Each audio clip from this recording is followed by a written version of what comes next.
Hey guys, this is Austin, and today I'm here with a review of the new Samsung Galaxy S4. At first glance, it looks nearly identical to the Galaxy S3, and as far as the hardware goes, the changes are definitely subtle. It's still entirely made out of plastic, with a carbon fiber-like texture which looks nice on the white version. There is a silver band that wraps around the phone that gives you a bit more of a substantial grip, but beyond that the layout is largely the same. Up front, you'll find a larger 5-inch display that takes up nearly the entire front of the phone, along with an array of sensors and the front-facing camera up top, and the physical home button paired with capacitive menu and back keys below. The volume rocker has been moved up on the left side, and you'll find the sleep-wake button over on the right side. Up top is the headphone jack, secondary microphone, along with an IR blaster that lets you control TVs and set-top boxes, and on bottom there's one more microphone along with the micro USB port for charging and syncing. Flip over the phone and you'll see the camera, flash, and speaker grill. The back is coated in the same hyperglaze finish as before, and I really don't like the feel of it. It collects fingerprints and dirt easily, and it just feels cheap. On the flip side, you can remove the back to get at the battery, SIM card, along with adding a micro SD card of up to 64 gigabytes. Overall, the hardware feels decent. It's definitely very light and it fits a huge screen without making the actual phone larger, however it lacks the premium feel from the iPhone 5 or HTC One. Light up the 5-inch 1080p AMOLED display and prepare your face for awesome. I mean, this is a very nice looking screen.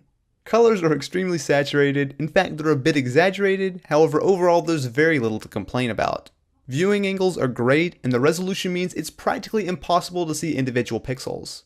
It is a bit dim in sunlight, but don't get me wrong, this is easily one of the best screens on a phone period. On board, you'll find it's running the latest version of Android 4.2 with TouchWiz. As always, Samsung includes a massive amount of extra features that range from useful to gimmicky. Something I found myself using quite a bit is Watch On, which keeps you up to date with TV shows along with allowing you to change the channel straight from your phone. You can also use your finger to hover over some things like in the Gallery app, however I never really found myself using it. With a 1.9 GHz quad-core processor, the Galaxy S4 is a beastly phone as far as specs go.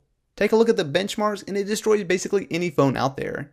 In real usage, it's incredibly fast and smooth practically everywhere, however with my AT&T review unit, I've noticed occasional bits of lag.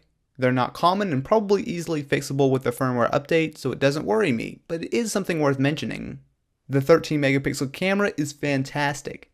The software is filled with cool features including the ability to take GIFs, which I found myself using all the time. As far as the camera itself goes, in good light it's one of the best phone cameras period. There's actually very pleasant depth of field, and thanks to having so many megapixels, you can zoom way in and still have lots of detail left. Colors can be a bit oversaturated, but overall it's awesome. Take shots in lower light and it's still alright, however noise is a lot more prevalent and some shots are just not usable. It's better than most phones, but no match at all for the HTC One. The video looks very nice, however the stabilization is lacking and the audio is nothing impressive. Battery life on the Galaxy S4 is great thanks to the 2600 mAh battery. For me, it was easily enough to last through a full day of use, and quite a bit better than the HTC One or Galaxy S3. Overall, I'm impressed by the Galaxy S4, as it's a solid upgrade pretty much across the board compared to the Galaxy S3. Now my one complaint is that the build quality really isn't anything all that special.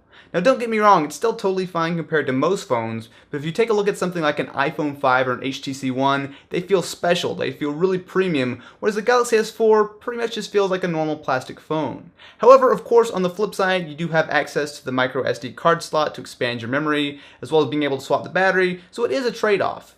Overall though, the Galaxy S4 is a fantastic phone with an awesome screen, a fantastic camera, and of course a pretty solid operating system thanks to Android 4.2 as well as some of the TouchWiz optimizations. So if you guys are interested in the Galaxy S4, I definitely do recommend it. It is a very, very good phone. If you're interested in more, feel free to check out my speed test between the Galaxy S4 and the HTC One. And if you enjoyed, definitely be sure to leave this video a thumbs up and be sure to subscribe for more videos like this.